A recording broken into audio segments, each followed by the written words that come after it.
It's time for the news. We've got 2 events in-game, a few little balance tweaks, a lot of bug fixes, and a little bit of polish applied to some of the systems for Secrets of the Obscure. So let's get right into it. So, starting this off, we actually have not 1, but 2 bonus in-game events. We have Fractal Rush returning, and we also have a little bit of a scavenger hunt to find a bunch of Skritt around the world and then steal some Blackline goods back from them, which they in turn stole. So Fractal Rush was a previous event where you got bonus rewards for completing fractals. Now, it actually has been nerfed, which is a bit of a feels bad. Instead of getting a box that has a bunch of extra materials in it, even some super ultra rare stuff like the infusions, you don't get that anymore. Now you just get a bit of extra karma that will then kind of funnel into this main reward achievement thing for doing a bunch of fractals, and that's got some anguish to it as well. You got pristine relics, you got regular X, you got some astral acclaim for the Wizard's Vault, which is nice, free fractal weapon crate, and at the end of the day, you have a ascended accessory that has a +10 agony infusion that you could extract and get rid of and sell if you wanted to. So, nice little event. Isn't quite as insanely strong as it used to be, but hey, you know, that's how it is. The other event, this one's actually kind of fun, actually. I quite like doing this. I've already done week 1. This is a 3-week event, in fact, actually, where you have to go around various places, talk to a Skritt. You actually don't have to do all of them. You can just do, you know, whichever ones you want. By the way, the jumping puzzle ones in Demon Grub Pits and Siren's Landing count for double, so if you want to go fast, then just do the 2 jumping puzzles. Boom! You get it done immediately. Bit unlucky if you're a full free-to-play player. You actually can't complete this. You hate to see it, but if you can complete it, the rewards are actually extremely good. As you can see here, we get ourselves 3 Blackline statuettes for doing the basic one, alongside 2 Blackline boosters for doing 8 out of 8 there as well. And then in week 2, it's going to be a Blackline key alongside 7 statuettes, very nice there actually. And then week 3 is going to be transmutation charges, and we also get a knife tail gang hunting bomb, which is kind of like an RNG item. You can get some gold from it. You can get like random Blackline goods, all that kind of stuff actually. So pretty nice actually. Yeah, you can see here it gives you some weapons, die colors, or even mounts, right? So you can potentially high roll here. Definitely worth doing. Really does not take a lot of time. A little fun adventure around the world. I like this kind of stuff. And actually, good news on that front. It looks like that there might be quite a lot of these events coming up actually. And I have to say I do like the idea of that. It looks like we could be getting events as often as every week, in fact, over the, you know, kind of coming, you know, next time period, which I think is a really good sign. I really hope that ArenaNet actually use this style of content to kind of keep the game alive and exciting in between these major releases that we know they're going to release. And then they kind of hinted at this a little bit in some of their posts that they really wanted to kind of get this going. And that is actually really exciting. I think this kind of stuff was really fun. We saw this with Season of the Dragons being super exciting, actually, and really keeping players engaged with the game. So I think if we could keep up this type of tempo and bring some new events and constant events telling people to go all over the place, that actually sounds very, very cool indeed. It might be dungeons at some point as well. That's what I've been hearing anyway, from a few people who've been, you know, prodding around at the game, all that kind of stuff. And I guess we might as well mention this. There was a bit of quality of life coming into the game, bits and bobs all over the place. One of which is quite fun actually. For the Fractal Rush, you can actually buy a portal that teleports you to the Fractal portal in Lion's Arch.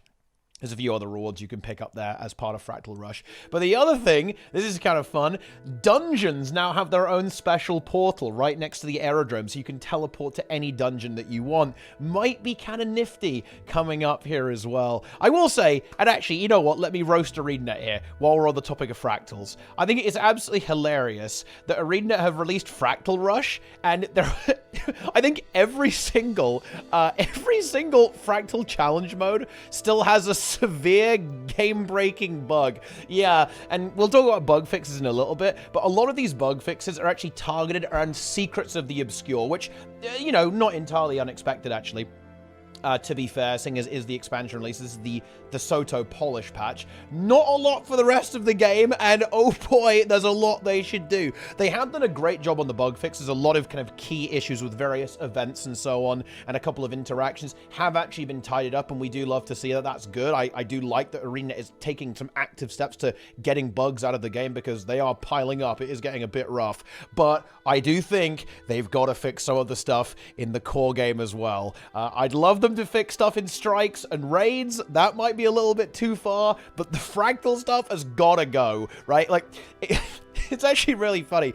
Kanaxai, the Silent Surf Fractal, the challenge mode for that, it is possible to beat it, but you have to do some kind of weird /GG shenanigans to get past 66%. Yeah, you heard me right. It's actually semi-broken to the point where you can't get past 66% anymore. Nice meme. Eyekeeper of the Peak AFK does nothing in the first 33%. Artstream is actually very, very similar. It's got something to do with characters that use emotes, apparently. Like, NPCs that use emotes kind of get locked in an infinite loop. Some really cool people did some research on that and kind of figured out what was going on there. Very funny, highly amusing, but definitely needs to be fixed. I am really you know what, let's say this. I'm expecting this to get fixed in the next upcoming patch, and I guess we'll bring this up now while we're here. You might be thinking, where's the balance patch, right? Like, you know, what's going on here? Well, here it is. Basically, Soul Beast got a little bit nerfed because it was absolutely running rampant in PvP. The burst damage has come down a fair bit, with one wolf pack getting nerfed quite hard, actually, and Prelude Lash not immobilizing you in PvP specifically,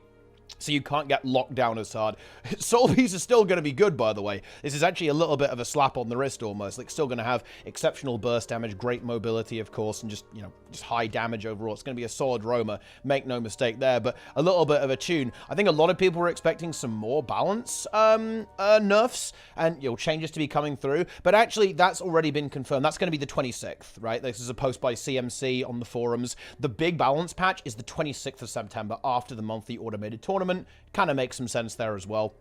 And hey, that's going to be right after Benchmark Brawl, our raid tournament, so that works out quite nicely for me as well. But yeah, a few little balance tweaks here, not the biggest things in the universe. I have to wait there. Stay tuned, see which relics are going to survive. Relic of Akeem, Mabon relic, right? All that kind of stuff. But I think there will be some pretty major changes there, because I think everyone's aware at this point there are some pretty major outliers in terms of the balance in Guild Wars 2 right now, but not to worry, the devs are aware of that, and with any luck, they're going to be getting that sorted out pretty quickly in the upcoming patch there. And I'm really expecting a lot of bug fixes there as well to some of the content that has unfortunately been pretty broken by the expansion. So we'll see that when we get there, of course. This was a really fun one, actually. Relic of the Afflicted and Relic of the Antitoxin did get toned down a little bit. This is an incredibly powerful support relic, Relic of Antitoxin. Every time you cleanse a Condi, you cleanse another one. That cooldown's gone up from 5 to 10 seconds. It's like they've halved the effectiveness. That's just how powerful this really was. It's still going to be good, by the way. This is not a bad effect by any stretch of the imagination. That's some good extra condition cleanse that you can pump into your build, but maybe a little bit more on par with some of the other options that you might use for support. This is mostly for competitive modes here as well. And I actually had no idea Relic of the Afflicted was even causing problems, to be honest, but this one actually got nerfed, because this one is really fun. It makes people blow up when you kill them and apply some Condis. Which, obviously, that sounds pretty good in World vs. War. It doesn't have an internal cooldown, though, but I guess, like, some pretty big burst damage if everyone activates it at the same time, just causing, like, a massive explosion or something like that. I don't know. Just, like, one-shotting people, potentially, or doing very high damage. Really fun there. But you know what? Check this out. I'm completely derailing here. You know, I enjoy this slightly unhinged news video. This was really cool, and I'd love to see ArenaNet actually play around with this for PvE. I looked up this relic to see, like, what on earth is going on here? Why was this powerful?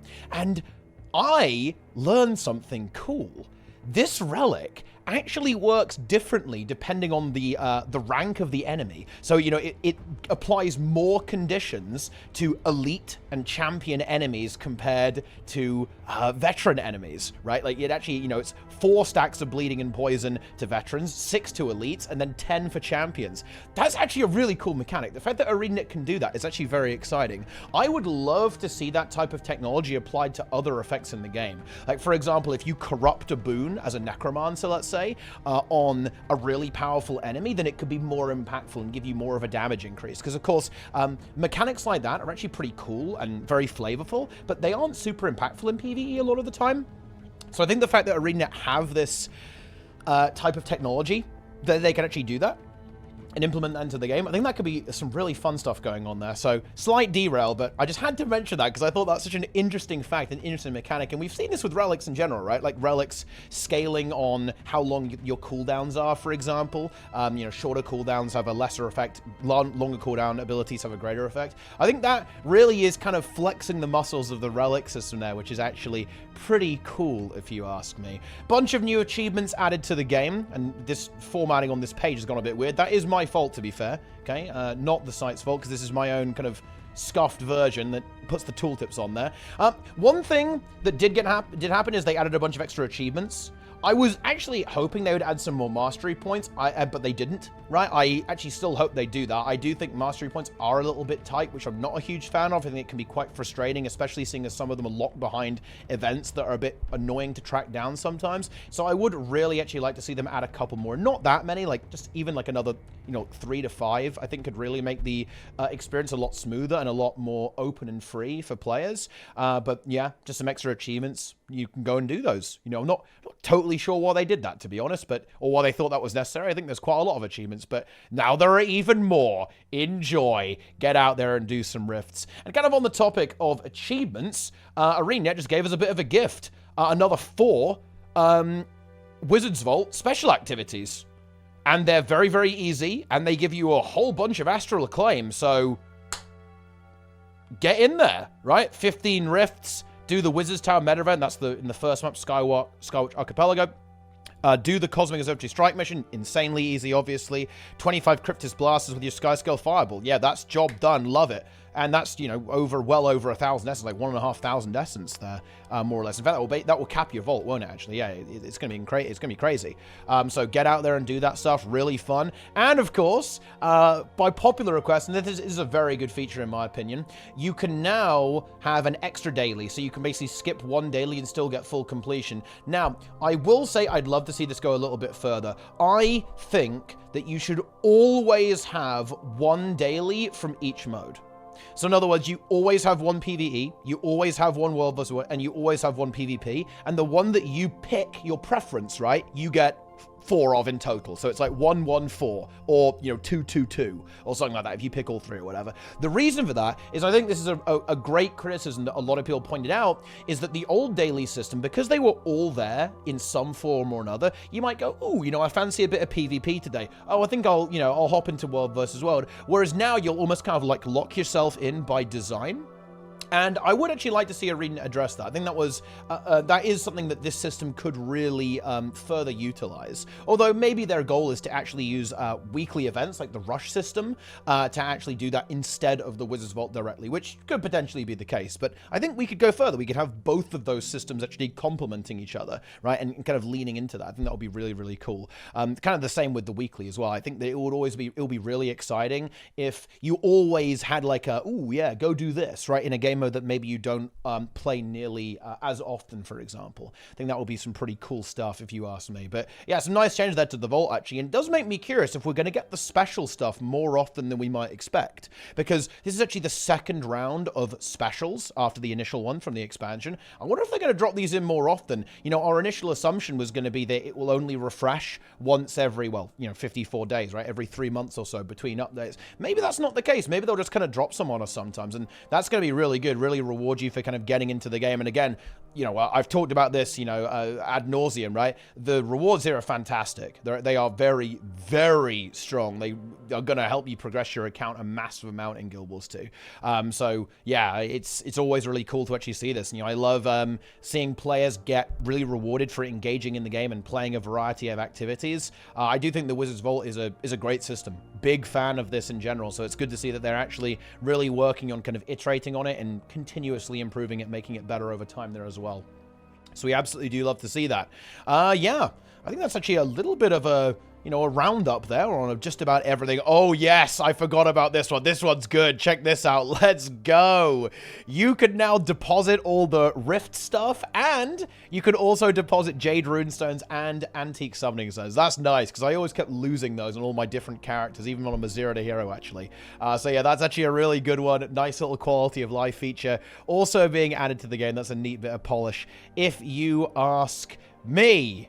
We absolutely love to see that overall. But yeah, there you go. I think that is actually going to do it for the news. Definitely stay tuned for the balance update. I know that was what a lot of players were expecting, some tuning to Scourge, right? And a variety of other builds.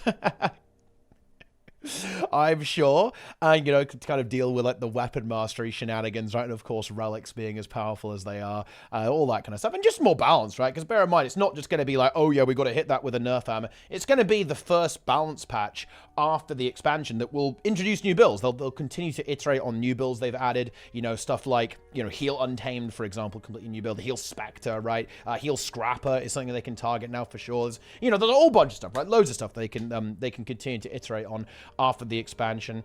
So really exciting patch coming up, actually, on the 26th. We'll probably see a preview for that coming up pretty soon. Obviously, I'll cover that on this channel. So subscribe and hit the notification bell for that. Boom! Professional YouTuber. Oh, yeah. But yeah, definitely stay tuned for that. Have to hold your horses a little bit and look, okay? You haven't got long, guys. It's time to get on that Scourge and break the game. Okay, we got a 1 hour 48 full clear just the other day, just by using the power of Scourge. We had, I think, for some bosses, we had 9 Necros in our squad. 1 hour 48 for a full clear with all challenge modes. Oh, yeah. In some of the strike mission scams, you want to do those strike mission challenge modes? Get on your Scourge. You can do like 40, 50k DPS on some fights. It feels good, right? It feels damn good. So get in there, get in on the action, do your Fractal Rush as well, okay? Or not. Maybe one day they'll give us old Fractal Rush with the OP rewards once again, but they also might not do that. That might not actually happen, unfortunately. But anyway, we'll see what happens. Get out there and meme. Ooh, actually, I will say this. Oh, I completely forgot about this one. One little bonus one. Tragic nerf to the Gift of Fortune. Although, it's understandable. One thing, and you might want to watch out for this. This is pretty niche, but maybe you get caught out. You can't salvage Gift of Fortune to get the base materials. So previously, Gift of Fortune, for Gen 1 legendaries, you could salvage it and you get the materials out of it. And you can't do that. Why? We kind of scratched our heads on the stream about this. I thought it was something to do with the Legendary Starter Kit, and it absolutely was. In this, you get a Gift of Might or a Gift of Magic. What ArenaNet didn't want you to do is put that in the Forge, and then get the materials, and then immediately liquidate that, sell that instantaneously. They didn't like you doing that. They want you to make the entire Legendary, and then sell that. So you can still make money, even if you don't want the Legendary. You just have to make the entire Legendary. You can't just go to the Gift of Fortune and then cash out. So, little bit of an inconvenience. I mean, I doubt many people were well, I guess some people were doing that, or at least it kind of got flagged that are in like, ooh, hang on, we got to be a little bit careful there. But don't get caught out by that. You have to make the entire Legendary to get the job done. If you want to actually cash out and get that fat profit.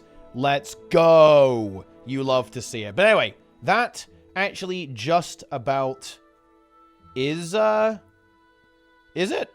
Yeah. That's all I got. That's the news. Hope you enjoyed this little video here. Hope you enjoyed the news. Hope you enjoyed the Wizard's Vault. Hope you enjoyed not getting immobilized by, the Soul Beast tentacle. Okay, there's a whole bunch of interesting stuff there. Get out there and let me know what you think, of course. What do you think of Fractal Rush? What do you think about, finding the Skritt all over Tyria? Very exciting.